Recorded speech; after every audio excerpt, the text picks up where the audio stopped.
할렐루야. 오늘은 수요예배 시간입니다. 오늘은 소위로문답 37문. 신자가 죽을 때에 그리스도에게서 무슨 유익을 받는가에 대한 질문과 여기에 대한 대답으로, 신자가 죽을 때에 그 영혼이 완전히 거룩하게 되어 즉시 영광 중에 들어가고 그 몸은 여전히 그리스도께 연합하여 부활할 때까지 무덤에 쉰다라는 답을 가지고 말씀의 은혜를 나누기를 원합니다. 1643년 7월 1일 웨스트민스터 총회에 총 151명이 참석하여서 칼빈 신학을 계승하는 청교도적 장로 교인들이 중심이 되어 5년 7개월에 걸쳐서 작성된 웨스트민스터 신앙 고백과 대소위문답, 이 세 개의 문서가 작성이 됩니다. 웨스트민스터 소위문답이라 하면 회의 장소가 웨스트민스터 대예배당이었기 때문입니다. 자, 질문 자체가 좀 재미있습니다. 신자가 죽을 때에 그리스도에게서 무슨 유익을 받는가? 아니, 지금 사람이 죽는 마당에 무슨 유익을 받느냐라고 묻다니, 장례식장에서 잘못 써먹었다가는 두들기 맞기 딱 좋은 질문입니다. 하지만 믿는 자는 죽을 때에도 유익이라고 성경은 말씀합니다. 질문에 내포된 전제가 그것입니다. 우선 생각할 점은 이것이 정말 우리에게 유익인가 하는 것입니다. 이 답변이 마음에 우리가 드는지 스스로를 돌아볼 수 있기를 바랍니다. 죽음도 유익이라니까 마음에 드십니까? 그렇죠. 두말할 것도 없이 최고로 좋은 것입니다. 사람에게 그 어떤 불행이라 해도 죽는 것보다는 더하겠습니까? 하지만 죽음조차도 유익이라니 그리스도에게 받는 유익이란 정말 엄청난 것입니다. 그리스도의 구속으로 말미암는 그 유익, 이 질문에서 또 하나의 중요한 것은 그리스도로부터입니다. 이것도 그리스도의 구속으로 말미암는 유익이자 그리스도와의 영광의 교제라는 것을 잊지 말아야 합니다. 이렇게 다시 한번 강조해 주는 것은 죽음의 순간에도 우리는 그리스도와 연합을 이룬 상태임을 강조하기 위한 것입니다. 우리는 개별적으로 존재하는 것이 아니라 이미 그리스도와 연합된 자입니다. 살아서나 죽어서나 그리스도와 분리되지 않습니다. 그렇다면 우리가 한번 하나씩 살펴보도록 하겠습니다. 자, 두 가지로 설명합니다. 영과 몸으로. 그 이유는 우리가 영혼과 몸으로 되어 있기 때문입니다. 뭐 하나 빠짐없이 두려움 없이 안심할 수 있도록 해주는 최고의 답변입니다. 영과 몸이 모두 다시 말해서 완벽한 보장이 되어 있습니다. 나중에 부활하더라도 영과 몸 모두의 완전한 부활이 될 것을 예상할 수가 있습니다. 만약에 영혼만 살아나가면 귀신이 되는 거겠죠? 몸만 살아난다면 좀비가 되는 것입니다. 그렇게 되고 싶지는 않죠, 우리? 자, 그렇다면 우리 영혼은 거룩함이 되어서 즉시 영광 중에 들어가는 것을 먼저 살펴볼 수 있습니다. 자, 성도의 죽음은 그의 성화의 과정을 다 마치고 하나님께서 원하시는 거룩함이 완성되는 종착점입니다. 그리고 즉시 영광 중에 들어갑니다. 그 성화의 과정을 겪은 그 영혼이 거룩함이 완성되는 것입니다. 100% 거룩한 영혼이 됩니다. 그리고 하나님을 직접 대면하는 하나님을 곁으로 가는 것이죠. 이에 대해서 잘못된 관념들이 얼마나 많은지 모릅니다. 전래동화처럼 이승에서 며칠을 보내며 한풀이를 하는 것이 아니고 즉시 하나님 곁으로 간다는데 뭐가 아쉬워서 이승을 방황하겠습니까? 저 같아도 즉시 갑니다. 아담, 아브라함, 바울 등의 성경 인물들이 지금까지 어디서 구천을 떠돌고 있는 것이 아닙니다. 죽어보지 않아서 모르긴 하지만 잠시 자다 깨면 다 함께 하나님 앞에 있을 것입니다. 죽음 후에는 시간 개념도 다르기 때문입니다. 죽음과 함께 우리의 영혼은 완전하게 거룩하게 되어 하나님의 품에 안깁니다. 여기서 완전히 거룩하게 된다는 표현에 관심이 갑니다. 앞에서 성화에 대해서 공부했는데 그것과 비교해 보도록 합시다. 어떤 수준으로 살아왔건 간에 결국엔 동일하게 완전히 거룩하게 된다는 것입니다. 그리고 지극히 높은 곳에서 하나님을 영접하고 그 얼굴을 볼 수 있게 되며 우리의 몸은 완전한 구속을 기다리고 있게 됩니다. 그리스도와 연합이 유지된 그 몸도 결국은 안식을 누립니다. 영혼은 그렇다 십시다. 우리는 죽고 나면 그 몸이 썩는다는 것을 압니다. 썩는다는 것은 기분 좋은 단어가 아닙니다. 우리가 아는 과학적 지식으로는 생명이 그친 육체는 이제 분해되어 사라질 뿐입니다. 그런데 소위로 문답의 개념으로는 그 몸이 안식을 누린답니다. 안식은 기분 좋은 표현입니다. 여기서 우리 몸에 대해서 설명하기를 그리스도와 연합된 상태로 있는 그 몸이라고 합니다. 그리스도의 연합은 이미 우리가 공부를 했습니다. 죽으면 내 몸이 어떻게 될까 걱정하지 맙시다. 편안히 쉬는 것입니다. 사실 무덤 안에 들어갈 것을 생각하면 얼마나 고통스럽습니까? 갑갑하고 어두운 장면이 연상되고 썩어갈 것이고 구더기는 지나다닐 것이고요. 우리가 감기에 걸려서 코만 막혀도 갑갑한데 죽음을 생각하면 참 괴롭습니다. 그래서 죽기가 싫습니다. 하지만 이제 우리에게 죽음은 이런 두려운 공포가 아닙니다. 안식하는 것입니다. 게다가 그 안식은 또한 한시적인 안식입니다. 영원히 무덤에 있는 것이라면 그것을 진정한 안식이라고 할 수 있을까요? 감옥살이와 다를 바가 없겠죠. 그저 표현만 기분 좋게 바꾼 것에 불과할 것입니다. 하지만 우리 안식은 무덤에서 부활하기 전까지 한시적으로 있는 것입니다. 영혼만 거룩하게 잘 되면 되지 무슨 육체까지 신경을 써야 합니까? 라고 질문할 수 있습니다. 하나님께서 창조하신 몸은 소중합니다. 인간은 하나님의 가장 귀하게 만드신 창조물이며 인간이 영과 육으로 영혼과 육체로 창조되었다고 할 때는 영혼이 더 귀중하고 육체는 천한 것이 아니라 이 둘 다 동일하게 소중한 것입니다. 그렇다면 죽은 후에도 육신을 잘 보존해야 할까요? 육신도 중요하다고 하니까 이것을 너무 극단적으로 오해해서 이상한 우리가 미신들로 발전하는 경우가 많이 있습니다. 예를 들면 중세시대에는 시체를 훼손하는 것으로 그리스도와 연합을 깨할 수 있다고 생각하는 경우가 있었습니다. 대표적인 것이 화형제도였습니다. 이 화형 방식에는 사람을 산채로 태워서 고통스럽게 죽이려는 잔인한 의도도 물론 담겨있지만 그것보다도 나중에 부활할 몸이 타서 없어지는 것에 대한 두려움과 그로 인해 그리스도와 연합이 불가능해진 것은 아닐까 하는 근심을 주려는 것이었습니다.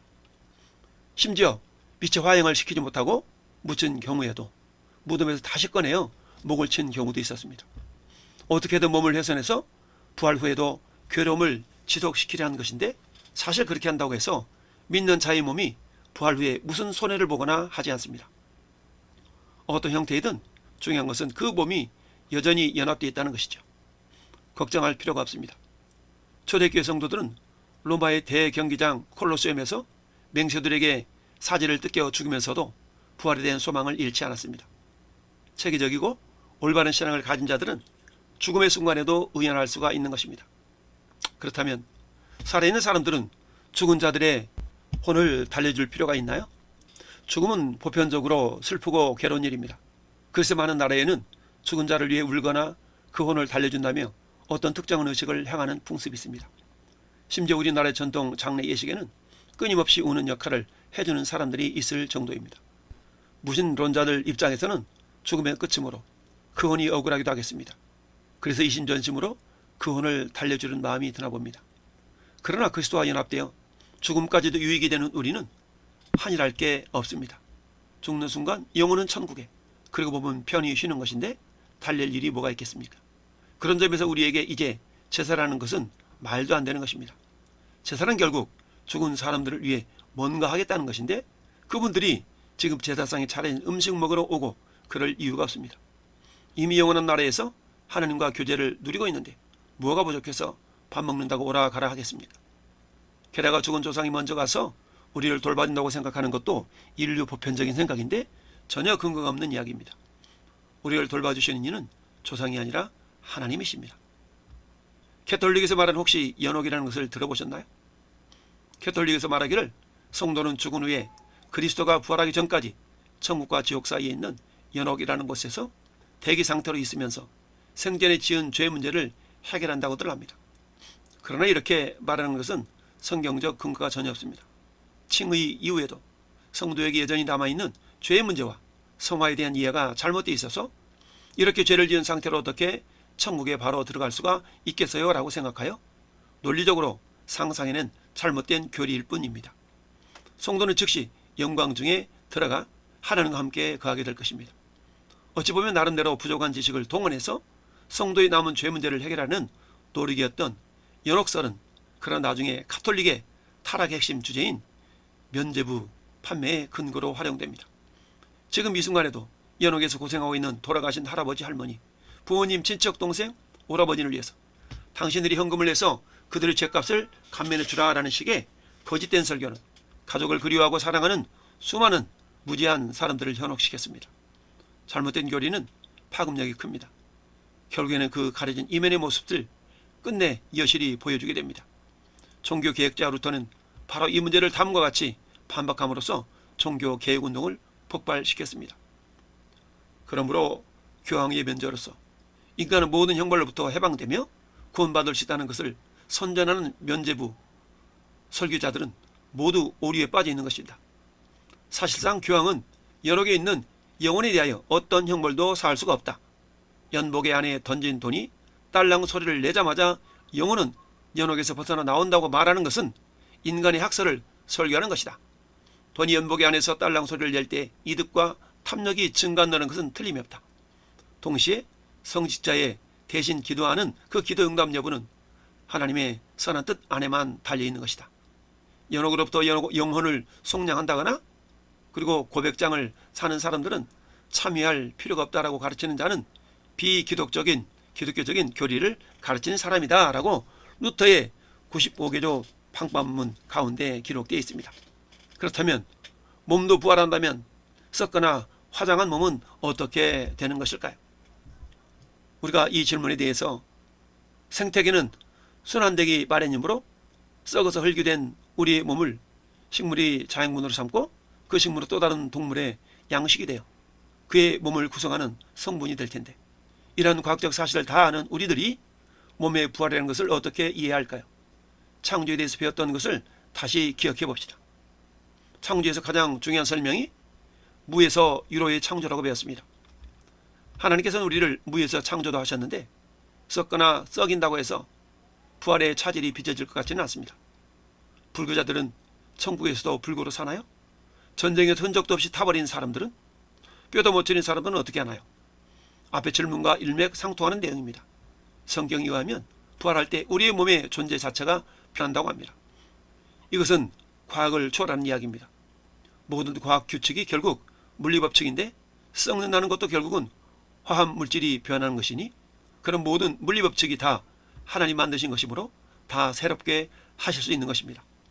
물론 어떤 모습으로 될지는 자세히 알 수는 없습니다. 하지만 그 모습이 지금의 형상과 크게 다를 것 같지는 않습니다. 흔히 상상하듯 헛개비처럼 몸의 형체가 없어도 돌아다니지는 않을 것 같습니다. 그러나 다릅니다. 새로워집니다. 누가복음 9장 29절에는 기도하실 때의 용모가 변화되고 그 옷이 휘어져 광채가 나더라 라고 말씀합니다. 변화되었지만 예수님인지 알아봤듯이 우리도 알아볼 만한 형상일 것입니다. 고린도전서 15장 52절에도 나팔 소리가 나매 죽은 자들이 썩지 아니할 것으로 다시 살아나고 우리도 변화하리라 라고 말씀하고 있습니다. 썩지 아니할 몸으로 변화한다고 합니다. 지금 우리가 입은 육신과는 근본적으로 다를 것 같습니다. 그렇다면 우리가 요즘 행하는 장래에 대해 생각해 볼 필요가 있습니다. 성도에게 죽음은 오히려 기쁜 일이라고 할 수 있습니다. 죽음은 영광스러운 교제에 포함된 것입니다. 몸과 영혼이 영원히 그리스도와 함께 사는, 그래서 성도는 장래에 대해서 기존의 관습과는 많이 다른 개념으로 접근할 필요가 있습니다. 물론 죽음은 슬픈 일이긴 합니다. 아무리 기쁜 일이라 하더라도 그 순간에는 슬플 수밖에 없습니다. 위로가 필요합니다. 하지만 거기까지고 결국 성도는 죽음 후에 누리게 될 영광의 교제를 떠올리며 너무 심하게 절망하거나 상심하지 말아야 합니다. 전통적인 장래 개념은 절차가 많습니다. 그리고 각 단계마다 나름대로 이런저런 의미를 부여합니다. 하지만 사실 대부분 필요가 없는 것입니다. 불필요한 것이 너무나 많습니다. 그리고 장례식에 들어가는 돈도 어마어마하게 많습니다. 마지막 가시는 길을 화끈하게 모시려 한다는데 그것이 무슨 의미가 있는지 모르겠습니다. 기독교적 장래에 대한 고민이 많이 필요합니다. 성도의 삶은 그리스도와 연합된 자로서 출생부터 죽음까지 차별화될 수 있습니다. 성도의 장례는 간소하고 단촐할수록 좋습니다. 그냥 좀 깨끗하게 싸서 묻는 것이죠. 물론 요즘은 화장을 해야 되는 경우가 대부분일 것입니다. 수목장 등 에코다잉도 각광받고 있습니다. 장례식장에 방문할 때에도 그 목적은 유족을 위로하러 가는 것입니다. 그 위로도 피상적으로 그저 울지 말아요 이런 위로가 아니라 그 성도가 천국에서 하나님을 만나서 영원한 생명을 사는 것을 말하는 위로가 되면 좋겠습니다. 사진 앞에 가서 절하거나 분양하는 것은 아무런 의미가 없는 행동입니다. 정어색하면 조용히 기도하되 그때도 죽은 자를 위해 기도하지 말고 유족을 위해 기도해야 합니다. 그리고 나에게도 이런 죽음이 언젠가 닥칠 텐데 사는 동안 하나님을 위해 잘 살 수 있기를 기도해야 합니다. 죽은 자는 이미 하나님의 손에 달려있는 것이기 때문에 그를 위해 기도할 필요가 없습니다. 믿지 않는 사람의 장래에는 더욱 주의를 해야 합니다.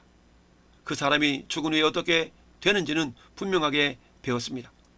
하지만 그렇다고 해서 우리가 장례식장에 가서 아우 저분은 지옥에 갔네요 이럴 수는 없습니다. 세상 상식으로도 개념 없는 짓이지만 교리적으로도 맞지 않습니다. 그저 위로하고 격려하는 것으로 충분히 족합니다. 물론 나중에 위로의 시간이 지나고 얼마쯤 기간이 흐른 후에 복음을 전할 기회가 될 수는 있습니다. 사람이 죽는 문제를 접하는 때에는 영혼의 문제에 대해서 관심이 많습니다.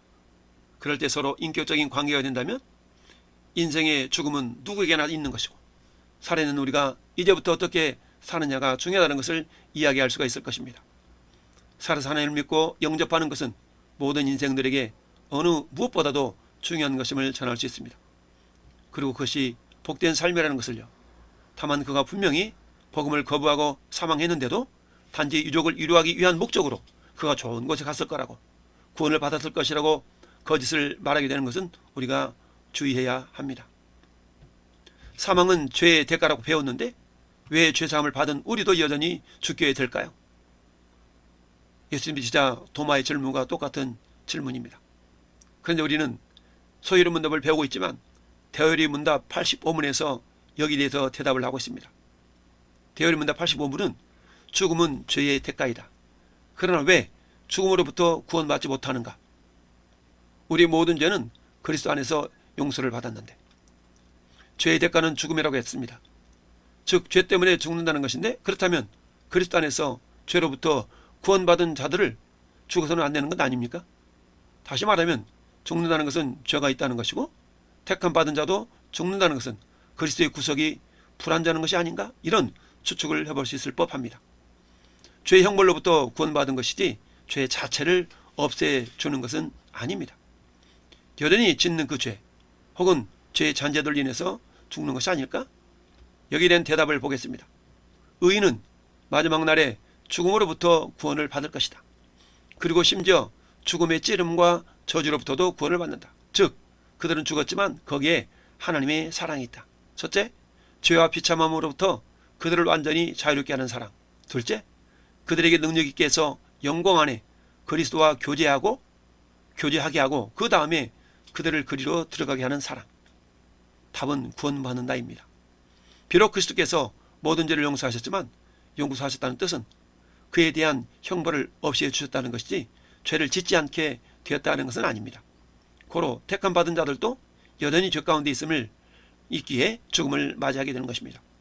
그러나 그 죽음은 보통 사람들이 생각하는 두려움이나 공포로서의 죽음이 아니라 마지막 날에는 죽음에서 구원을 받을 것이며, 비록 죽을지라도 그 죽음의 찌름과 저주에서조차 구원을 받습니다. 라고 가르칩니다. 결국 그러니까 죽어도 죽는 것이 아닌 것입니다. 그렇습니다. 어떻게 그렇게 될 수가 있을까요? 하나님의 사랑이 있기 때문입니다. 하나님께서 우리를 사랑하시기 때문에 우리는 죄와 비참함으로부터 여전히 자유롭고, 그 사랑이 우리를 능력 있게 해서 그리스도와 교제하게 하고 그 영광에 참여하게 하십니다. 고로 택함 받은 자들에게 죽음이란 더 나은 부활과 영광을 위한 과정일 뿐인 것입니다. 예전에는 하나님의 구속사역을 믿어도 알지 못했던 것 때문에 죽음 후를 떠올리면 어둠밖에는 떠올려지지 않았지만, 이 내용을 배운 후로는 이 생에 듣지 못했던 천사들의 찬양이 떠올려지고 하나님을 뵙고 무한한 영광을 나눌 생각에 감동이 됩니다. 참 정말 그립습니다. 나의 본향 대열이 문답의 이 부분에서는 추가 질문이 마련되어 있습니다. 모든 사람은 죽는가? 참 어린아이 같은 질문입니다. 그런데 그 이면에는 참 철학적입니다. 그리고 그 대답은 하나님을 향합니다. 참으로 요리문답은 오묘합니다. 죽음은 죄 때문이고 그 죄에서 하나님의 사랑을 확인하게 됩니다. 또한 하나님의 심판 역시 확인합니다. 모든 것이 분명하게 드러납니다. 예수께서 이미 죽은 12살 어린 아이에게 잠잔다라고 말씀하시며 달리다금 하신 말씀을 떠올립니다. 죽어도 죽는 것이 아닌 의인의 죽음. 참으로 의인은 비록 죽음 가운데서도 그리스도와 함께 영광의 교제를 나눈다고 하니 하나님의 은혜가 참으로 놀랍고 대단할 뿐입니다. 사랑하는 성도 여러분, 우리가 죽어도 죽는 것이 아님을 깨닫고, 우리 몸은 비록 죽어서 땅에 묻혀지지만 영혼은 즉시 하나님께로 올라간다는 사실을 기억하고, 예수 그리스도께 이 땅에 재림하실 때에 죽어있던 우리의 몸도 새로운 부활의 몸으로 다시 살아나 우리 영혼과 하나가 되어서 영원한 하늘나라에서 주님과 함께 영원히 산다는 사실을 기억하면서 이 땅에서 주님을 배울 그날을 준비하며 기대하며 기다리며 살아가는 신앙인이 될 수 있기를 예수님의 이름으로 축원을 드립니다. 아멘.